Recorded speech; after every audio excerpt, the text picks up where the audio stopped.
Hi, this is Gian Molayon, a wealth coach and an entrepreneur. If you want to be rich, follow for more videos. Follow my page, my YouTube channel, and also my Instagram and my TikTok. Don't forget. Again po, the year 2025 is the Woodsnik. And this is all the whole list for ano ang dapat iwasan sa taong 2025 na direction. Okay? Number 1 is the center because dyan po uupo ang sickness or dyan po maglalandid ang sickness sa tao. Iwasan din po ang life-threatening or yung tinatawag na unlucky direction ninyo para ito po ay hindi magkukos ng maraming problema and also yung tinatawag natin na aksidente. And also yung mga door ninyo dapat po sa bago po magbagong taon sa taong 2025 yan po dapat ay hindi dapat po ibalibag ninyo or ano siya yung masakit sa tinga. So dapat po lagyan nyo ng uwil yung mga ano niya, bisagra, or dapat po ang inyong mga mendor ay dapat po, dapat bago kung pwede. Kung hindi nyo kayang bumili ng bagong mendor, pinturahan nyo na lang, basta brand new siya tignan. Yan po kasi ay isa magdadala sa swerte. Again, iwasan po mag-jackhammer, at saka ibalibag yung door, yung pag ganun pa, pag magsara ng pinto, parang ang sakit sa tinga. Kasi, iwan ko ba kung galit ba, ganun. So, bawal yun, ha? And also, southeast, ang pinaka-iwasan niyo, bawal dyan yung mag-renovate, no changes, dapat dyan na inyong gagawin. Wala kayong masyadong gagawin dyan. So, hayaan nyo muna doon. Okay? And also, mag-fix something. Bawal din kayong magdukdok kung ano-anong pagdinukdok ninyo. Again po, ang the southeast, buong east, iwas po activities, and northeast, southeast, yan po. And also, kung uupo kasi yung opisina, mag-vlog, mag-live, whatever, doing opisina, doing transaction, anything. So, dapat po hindi ka nakaharap ang iyong inuupuan sa southeast. Dapat po, ikaw po ay nakaharap sa northwest kaysa nakaharap ka sa southeast. Kasi ito yung southeast, dito kasi upo si Taiso year 2025. So, kung dito opisina mo lagi, or dito yung lamisa mo, dyan ka nag-upo lagi, doing transaction or anything, lagi mo siyang inaapis. So, magagalit talaga yung general na nakaupo dyan. So, dapat ang gawin mo kung gusto mo makakuha ng suporta sa kanya, dapat nakatalikod ka sa southeast kasi yun ang trono niya eh. Okay? So again, then the southeast, ang ikukos niya is short-tempered. And ibig sabihin po, malimit yan yung mainit ang ulo. Madaling mairita. Yun po, ha? So, dapat, hindi po kayo dapat nakaupo sa southeast direction and ikaw din nakaharap sa southeast direction. Bawal yun. Quick in action. So, hindi mo siya maplano ng maigi ang iyong pinaplano na negosyo, whatsoever. So, mabilis siya ba? Quick in action and everything. And also, they have power to burn down. So, mabilis niyang, example, hindi ka na makapag-isip ng another option kasi magulo siya na area. Parang siya, ay something uupo ka dyan. There's something energy sa southeast kaya bawal ka magtambay doon. And also, it will destroy you completely and highly destructive ang southeast. Again, kung ang bedroom mo, not good din po siya kung nabilong ang iyong bedroom sa southeast. And also, southeast direction is not good for sleeping.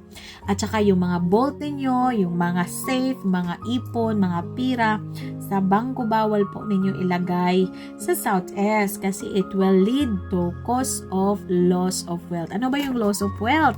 Maraming factor. Number 1, ginagamit dahil may nagsakit, may nanghingi, or nawala lang bigla yung pera mo, or ninakawan ka, na-scam ka, ganun po ang ibig sabihin ng loss of wealth.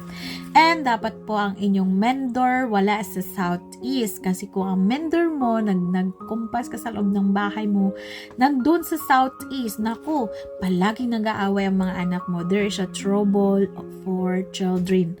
Hindi kayo magkakaintindihan ng anak mo. And also dapat din wala ang mendor mo sa east of southeast. 'Di ba sa compass natin merong mga southeast, east of southeast, yung mga ganon. So dapat wala po doon kasi laging manakawan ka, especially po sa tindahan. Nakawan ang bahay mo, nakawan ang tinda mo, or yung tauhan mo nagnakaw sa iyo. Ganun po, ha? And also, ang mentor mo dapat wala din sa south of southeast. Bakit? Kasi trouble for the whole family. Ma-involve talaga. Isa lang ang nagkasala, madadamay lahat. Diba? So, yan po. And also, bawal din po yung extension of buildings sa southeast direction. This may cause the occupants. Like example, the extension ka sa negosyo mo. Like example, apartment, boarding house, something ganon, or negosyo. Yung mga may pinapaupahan. So, dapat hindi ka mag-extension muna sa year 2025 sa southeast direction because this may cause the occupants anxiety, laging kinakabahan, and also may depression. So, hindi na makakabayad yan. And also, mabaon sila sa mga utang. So, ang kawawa, madadamay ka pa rin. Right? Kasi walang uupo pa sa iyong unit. And also, bawal ka ding mag-extend towards the east kasi palagi kayo nag-aaway, arguments, loss of reputation, may maninira sa iyo. Ganon. And do not allow drainage to pass through southeast direction. Do not construct a septic tank in southeast because it leads to theft. Yung nakaw, mawawalan ka. Cause fire and water are opposing elements. And also kung magdig ka ng wheel or yung tinatawag na balloon, naku, bawal yan. Constructing a water tank also sa southeast may cause fire accidents. Like example, magdig ka dyan, lagyan ng septic tank sa ilalim tapos nasa southeast direction, papunta sa southeast direction or nasa southeast direction. Nako, yan po ay mga magkukos din ng mga fire accidents, mga fire alarm. So, yun po mga madamhan. Also, born injuries to the occupant. So, bawal yan. So, again, wala naman po mawala kung ito ay paniwalaan. Ito po ay whole video kung ano ang dapat iwasan sa year 2025 because year 2025 is the Woodsnik. Again po, yung mga sinabi ko sa inyo, yan po ay base sa feng shui. And also, nasa taas pa rin ang makapangyarihan sa lahat. At siya din po ang magpapala. Again, always pray without ceasing and without God, we are nothing. Follow for more po. And if you want po sa mga bracelet na gusto niyo yumaman, mabili po kayo na hiyas na rin na langgam. Mga bracelet na purple, maganda sa taong 2025 kung gusto mo yumaman. And also, huwag kalimutan ng Libyan kasi Libyan is a money attractor, moldavite to change your destiny. Again po, consult po sa akin. You have to follow my page, my YouTube, and my TikTok. See you po. And also, I have Instagram. See you po kung gusto nyo.